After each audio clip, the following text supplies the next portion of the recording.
Saya dengan Pak Kaslam, saya lokasi di Desa Karanganyar, RT 2 RW 1, Kecamatan Madukara, Kabupaten Banjarnegara.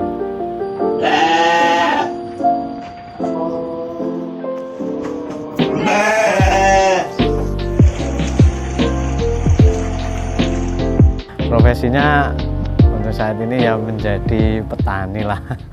Petani khususnya yang saya geluti ini di bidang lebah madu. Lebah yang ada di sini yang saya budidayakan itu ada jenis trigona atau kelanceng, kemudian ada lebah jenis apis atau lebah yang sengat itu apis cerana. Nah, jadi kalau lebah itu kan sebenarnya yang umum itu kan dibagi menjadi beberapa jenis. Jadi ada yang jenis apis itu ada apis cerana, apis mellifera, sama apis dorsata. Ya, dorsata. Jadi kalau yang cerana itu yang lebah ondoan atau yang bahasanya kalau sini lebah ondoan ya, yang lebah bersengat tapi yang lokal, yang biasa di sinilah, yang lokal ini. Nah, terus kalau yang apis mellifera itu sebenarnya itu lebah impor lah, cuman sudah banyak dibudidaya di Indonesia. Mellifera bentuknya hampir sama dengan yang cerana, cuman agak lebih gede. Ya sebenarnya hampir mirip-mirip, cuman kadang dari bentuk fisik ada yang lebih besar sedikit, terus warnanya juga agak terus biasanya kalau yang mellifera itu yang ini loh, yang biasa dibudidaya itu karena banyak itu biasanya berpindah-pindah.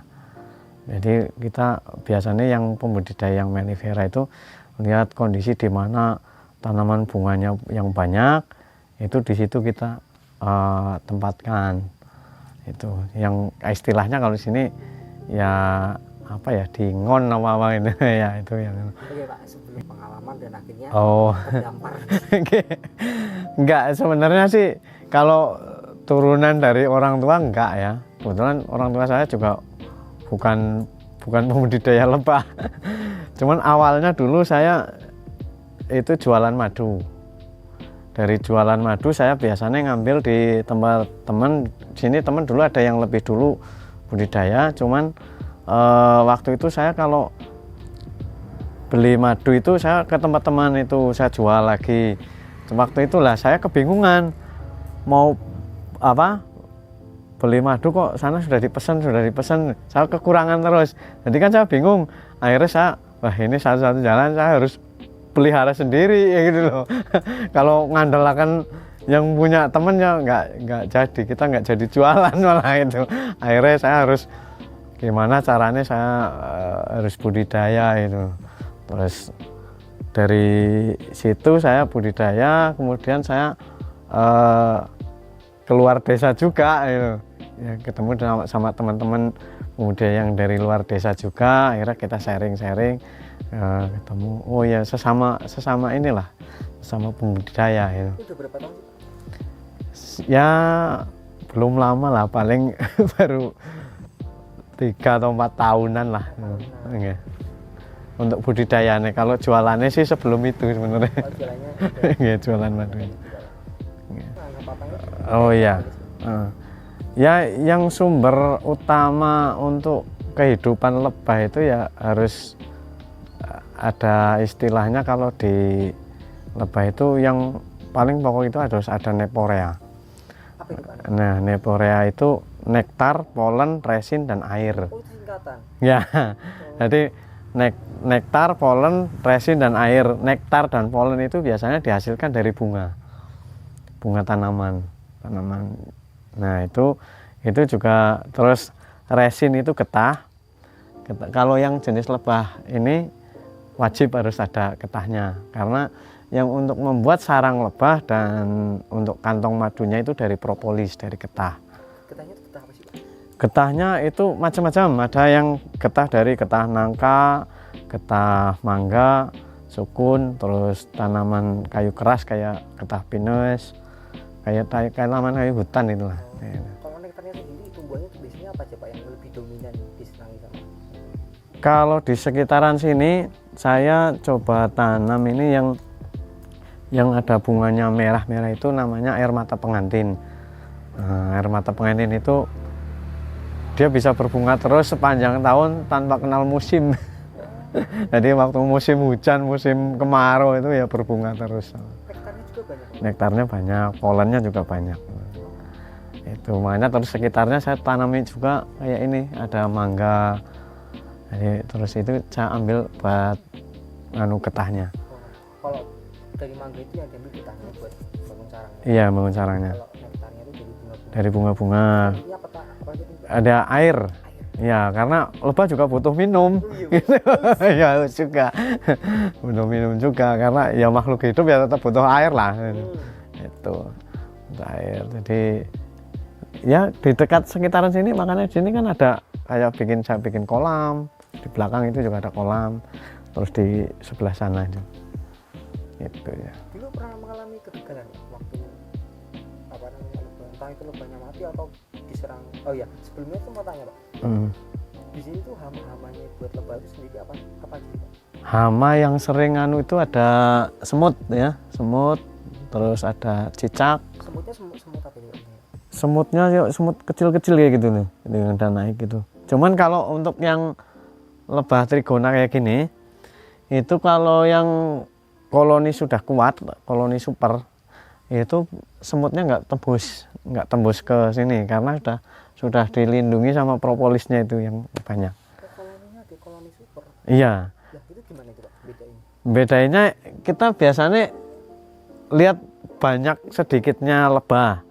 Jadi kalau sedikit lebahnya sedikit ya biasanya koloninya agak lemah. Ya, terus kalau lihat dari corongnya juga, kalau corongnya ini biasanya agak menyempit, itu biasanya koloninya nggak kuat. Tapi kalau koloninya agak besar, corongnya besar, terus apa ya istilahnya klimis lah. Jadi klimis itu sering buat keluar masuk gitu. Itu biasanya koloninya super. Super itu Pak. Yang super, iya, ya jelas. Kalau yang super dan enggaknya kan biasanya kalau perbandingan itu biasanya saya membandingkannya malah kalau dengan yang jenis yang lain. Jadi kan kalau yang jenis trigona itu ada beberapa jenis, banyak banget lah.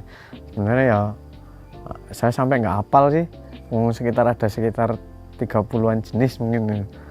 Nah, cuman kalau sepengetahuan saya, sepengalaman saya, yang paling produktif ya yang jenis ini, yang jenis Itama. Yang jenis Itama. Jadi saya juga di sini ada baru 3 jenis lah untuk trigona. Cuman di tempat teman-teman yang lain ya juga ada yang lebih dari itu. Ya. Nah, air itu butuh untuk minum juga. Sebenarnya tadi kita getah itu bisa, kalau kita nggak pohon-pohon yang menghasilkan getah itu kurang ya kita sediakan. Ini kita ngambil getah atau beli getah. Emang bisa kurang? Bisa juga, karena kan ya contoh kayak di sini karena koloninya banyak, kalau tanaman getahnya yang bergetah kurang kan tetap kurang juga. Nanti akan mempengaruhi di produktivitas madunya, karena untuk ngolet sarang madunya bekangelen usahaan ya kan harus ya kita bantu lah. Boleh dengan menyediakan getahnya atau menyediakan propolisnya.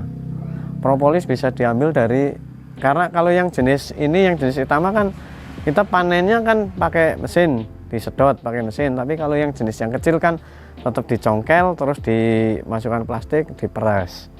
Nah, itu yang hasil perasannya itu kan nanti ada madu sama propolisnya. Propolisnya bisa kita suplai untuk ke sini. Gitu. Terus mungkin juga ada yang kebetulan sih kalau di sini sih belum saya karena agak susah. Itu kalau propolis bisa dibuat propolis cair sebenarnya. Itu. Jadi itu juga bisa untuk obat juga. Iya. Jadi pernah dengar apa belum? Yang belum pernah dengar ya, yang propolis cair itu agak mahal juga itu loh. Dijual itu satu botol kayak obat tetes mata itu segitu itu ya sekitar murah-murah ya sekitar 70 ribuan mungkin lah. Bisa. Itu cuman prosesnya agak susah lah. Untuk saya sendiri juga belum pernah mempraktekkan untuk mencairkan itu karena butuh banyak hal lah yang harus disiapkan. Nah kalau yang biasanya kalau saya yang propolis ya tetap saya kembalikan lagi ke sarang untuk buat sarang madunya. Apa ya hasilnya? hasil produk turunan dari lebah itu mungkin. Boleh. Enggak ya. Kalau dari lebah itu bisa menghasilkan menghasilkan madu. Madu itu yang madu cair itu ya. Nah, madu terus yang kedua ada bipolen. Bipolen atau bibrit itu kalau istilah di lebah itu rotinya lebah. Itu. yang kuning itu kayak yang serbuk sari bunga. Nah kalau di lebah itu biasanya ada yang ini akan ada yang keluar masuk itu biasanya nempel di kaki lebah. Itu namanya bipolen. Itu sebagai makanan lebah juga. Itu terus yang ketiga itu ada propolis. Itu. Terus untuk di sini tuh pemanenannya setiap berapa bulan sekali? Pakai takaran bulanan apa harian, Pak? Kalau saya sih panen biasanya kita tergantung pesanan pesanan madunya. Cuman ada yang saya satu kotak ini bisa 1 bulan kita panen itu ada. Ini kita gilir lah. Mungkin itu 1 bulan, yang ini 1 bulan lagi nanti hampir ya. Tiap hari panen ya bisa, tapi gantian gitu. Jadi sekali panen tuh bisa sampai berapa liter? Kalau panen ya itu saya panennya biasanya tergantung pesenannya. Kalau pesenannya paling sebotol atau 2 botol ya kita panenkan 2 botol. Jadi nggak saya panen semua itu enggak. Iya, by order aja kan. Ya walaupun saya kadang sedikit ya kadang ini misalnya 1 kotak saya panen semua nanti tak sisakan sedikit untuk makanan lebahnya, untuk keberlangsungan hidup lebahnya itu. Totalnya kalau yang jenis Itama yang di sekitar sini ada sekitar berapa ya 30-an lah, 30 log mungkin. Kalau yang jenis Piroi kemarin saya ngambil dari Sulawesi itu ada 10 kotak. Sulawesi. Iya. Kalau yang Piroi memang endemik asli dari sana, dari Sulawesi. Cuman saya juga baru uji coba, cuman di beberapa tempat di wilayah Banjarnegara itu cocok juga itu. Masih cocok. Kalau yang satunya lagi yang lokal itu yang jenis Levisep itu yang di belakang sana. Levisep itu yang kecil, yang lokal. Yang kalau itu sih memang habitat di lokal sini sebenarnya banyak. Nanti ada yang hidup di bambu itu, di osok-osok. Kalau rumah-rumah yang zaman dulu kan pakai osoknya pakai bambu itu. Nah itu biasanya ada lancengnya. Terus ada yang di pondasi itu yang keluar. Ya itu biasanya nempel situ. Terus sama biasanya ada rumah itu biasanya kalau ada kusen-kusen yang lama yang udah lapuk atau yang udah kan ada lubang itu. Biasanya juga ada juga yang kayak gitu masuk di kusen-kusen rumah itu yang lokal. Kalau yang di sini yang jenis Levisep gitu biasanya. Sebelum lanjut Nggih, Amit. oke, terima kasih. Ya kalau mungkin ini ya, jadi kalau di Lebah itu uniknya itu jadi apa ya, kayak kerajaan hidupnya itu kayak Filosofi. iya, filmnya di satu itu ada kerajaan, jadi ada kasta-kastanya. Jadi ada yang namanya ratu, ada lebah pekerja, ada lebah penjaga itu drone itu namanya. Terus ada lebah pejantan. Nah itu ya punya tugas masing-masing. Itu kalau yang ratu itu di dalam ya, di dalam bentuknya lebih besar, lebih panjang. Terus tugasnya dia hanya makan, kawin sama bertelur. Reproduksi itu. Itu yang ratu. Kalau yang lebah pekerja itu biasanya dibagi menjadi dua. Jadi ada pekerja yang lapangan, ada yang pekerja yang di kandang, di dalam kandang. Nah, Dalam sarangnya. di dalam sarang itu. Jadi kalau yang lebah yang lapangan, pekerja yang lapangan, dia mencari nektar sama polen sama propolis itu dari ke lapangan. Biasanya ya ada yang jaraknya sampai 1 kilo itu mencari makannya, jarak tumbuhnya ya lumayan. Makanya kadang lebah ini nyarinya nggak di sini tapi di sana banyak jauh untuk reproduksi. Jadi kalau lebah itu nggak ada ratunya malah mungkin siklus hidupnya nggak lama. Jadi karena hanya menghabiskan koloni tok, nanti nggak ada yang reproduksi, nggak ada keturunannya gitu. Itu. Terus yang selanjutnya itu ada lebah pejantan. Pejantan itu biasanya yang kalau ini yang kecil, ini yang di depan ini pejantan sama penjaga, lebah penjaga. Tamengnya gitu, yang jaga itu. Kalau lebah pejantan ya tugasnya hanya kawin sama mencari makan itu. Tapi akan lebih bagus kalau di sekitarannya itu dikasih ya, disediakan sumber pakannya lah, biar nggak terlalu jauh nyari pakan melas. Kasihan kejauhan. Itu. Terus ada lebah yang ketiga, itu ada lebah penjaga, lebah pekerja ya. Nah, pekerja itu biasanya dibagi dua, ada yang lebah pekerja yang kandang, ada yang di lapangan.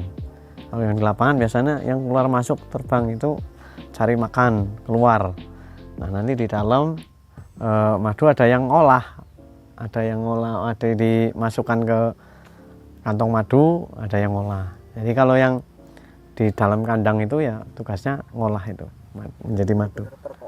Ya, nah itu kan uniknya itu. Jadi satu koloni itu punya tugas masing-masing gitu. Hidupnya ya berbarengan lah, nggak sendiri-sendiri. Bagusnya kalau dalam satu bentuk kandang ini, semakin besar kandangnya semakin bagus, apa memang ada bentuk proporsional sendiri? Iya, ada bentuk proporsional sendiri. Jadi kalau koloninya koloni yang super atau yang banyak, yang ya kandangnya yang besar. Tapi kalau koloninya belum besar, ya kalau kandangnya terlalu besar biasanya malah suhunya terlalu terlalu dingin, nanti malah terlalu lembab, akan timbul jamur dan itu pengaruh juga. Jadi biasanya kalau yang jenis trigona ini sih dia kalau memang kandangnya terlalu besar atau sarangnya terlalu besar, dia akan menutupi dengan kayak layar itu pakai propolis, membatasi lah supaya suhu ruangnya itu nggak terlalu lembab, nggak terlalu dingin itu. Ya predator itu banyaknya ya ini, ada semut, ada cicak, ada tokek, laba-laba, termasuk juga ada burung ini, burung kayak burung walet, burung seriti itu juga kadang. Iya, kadang kalau ada lebah banyak mana pagi-pagi apa udah nyauti itu makan lebah. Itu. Masih pengaruh ke hasil makannya. Iya, otomatis ya karena kalau terlalu banyak predator lebahnya kan semakin berkurang. Jadi tadi kan saya baru cerita ini ya yang jenis lebah itu ada baru sampai cerana ya ini. Cerana, mellifera, terus ada yang mellifera tadi yang impor ya. Ya bukan, yang dari itu sebenarnya dari luar dari Eropa, cuman berkembang di Australia dan ada yang sebagian di impor masuk ke Indonesia, dibudidaya di Indonesia. Yang itu dulu kan? Ya itu yang mellifera. Nah itu yang kebetulan kalau sini sih kita nggak ada ya, tapi saya punya temen yang punya lebah itu mellifera itu biasanya di ternak atau digembalakan. Iya digembalakan, biasanya dibawa ke lokasi yang banyak nektar sama madunya itu banyak gitu biasanya. Kayak teman saya yang di Pejawaran itu kadang gembala sampai daerah Pati, terus sekarang malah posisi kayaknya lagi di Riau, Sumatera. Bawa koloninya dibawa semua pakai truk gitu. Itu. Ya, kita cari lokasi yang vegetasinya mendukung banyak, nektarnya banyak, karena itu butuh sumber pakan yang banyak. Iya, otomatis banyak. Makanya kalau di tempat saya ini yang madu yang jenis mellifera itu kan harganya masih di bawah harga ini yang lokal sini, karena yang lokal sini kan memang nggak dibawa kemana-mana sini, hanya ngandalkan ya vegetasi yang ada di lingkungan sekitar saja. Itu makanya produksi madunya nggak sebanyak yang mellifera. Itu untuk pemasarannya sendiri kayak gimana? Untuk pemasarannya saya sih ada beberapa ya, kita bergabung juga dengan beberapa komunitas lah ya, komunitas termasuk ada saya ada asosiasi pelestari lebah madu yang ada di Banjarnegara dan Wonosobo. Kemudian kita juga gabung dengan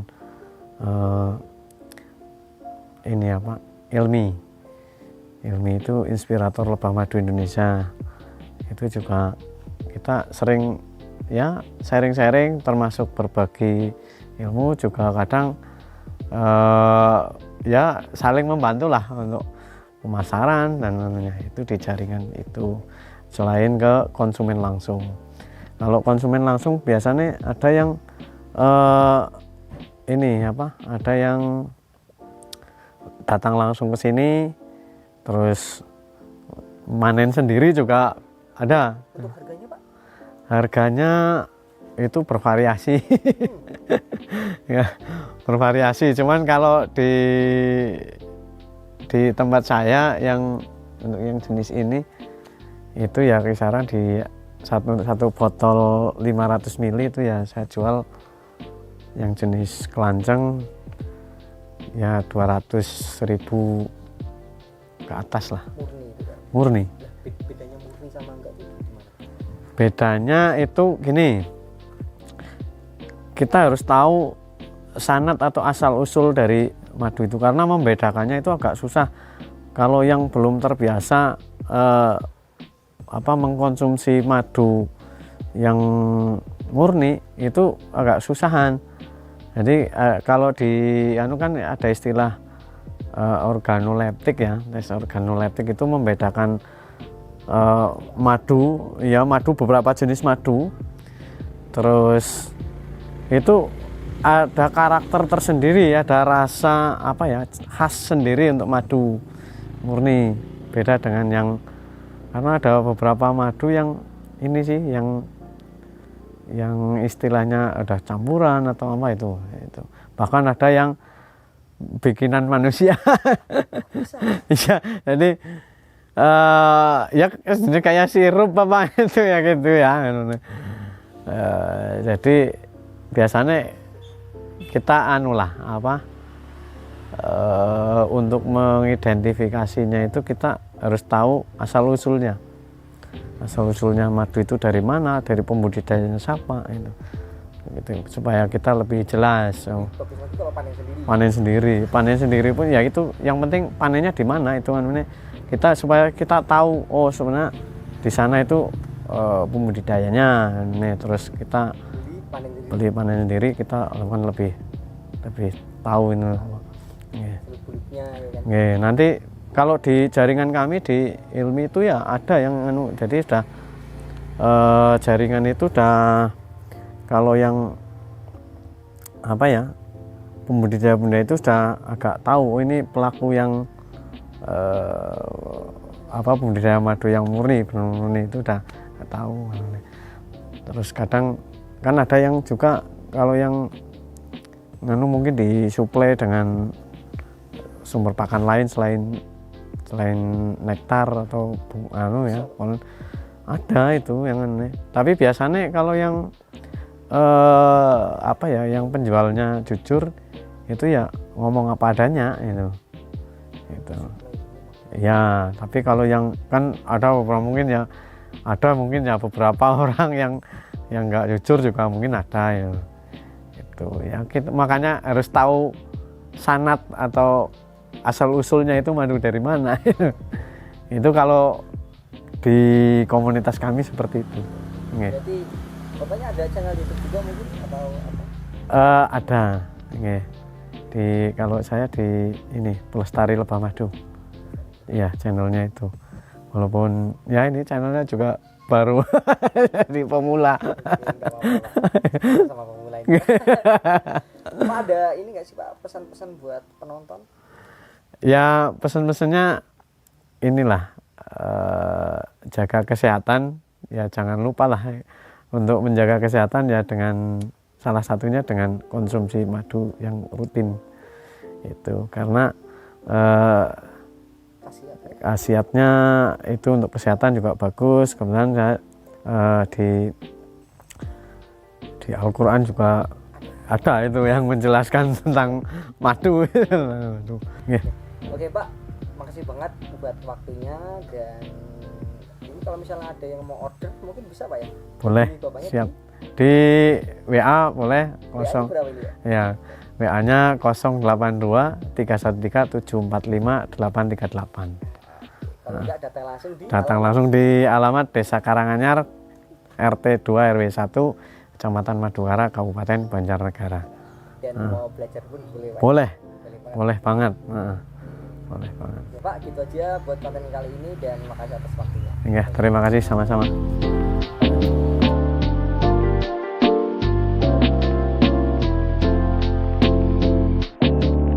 Lebah ini kan punya ya istilahnya kayak navigasi sendiri lah ya, punya rute perjalanan sendiri. Kalau kotak ini saya pindah, ini akan kembali lagi ke sini. Tapi bingung kan, ini dipindah kotaknya bingung, ini sarangnya di mana, itu hanya muter-muter di sini tahu, karena sudah tahu lokasi kandangnya itu di sini. Gitu. Nah, nanti misalnya salah mlebu tarung gue. Iya, misalnya kalau ini saya tukar ke sana, terus yang sana saya tukar ke sini, dia kan salah masuk sarang. Nanti di dalam dia tarung karena dia udah tahu yang ini teman saya, ini bukan gitu mungkin ya. Kalau bukan teman ya mau berusui. Oh, berarti geng-gengan ya Pak ya. Oh, tahun juga tuh gangster. Iya. Oke. Karena dia udah punya punya koloni sendiri-sendiri. Lah kamu kok masuk tempatku? Siapa kau? Iya betul.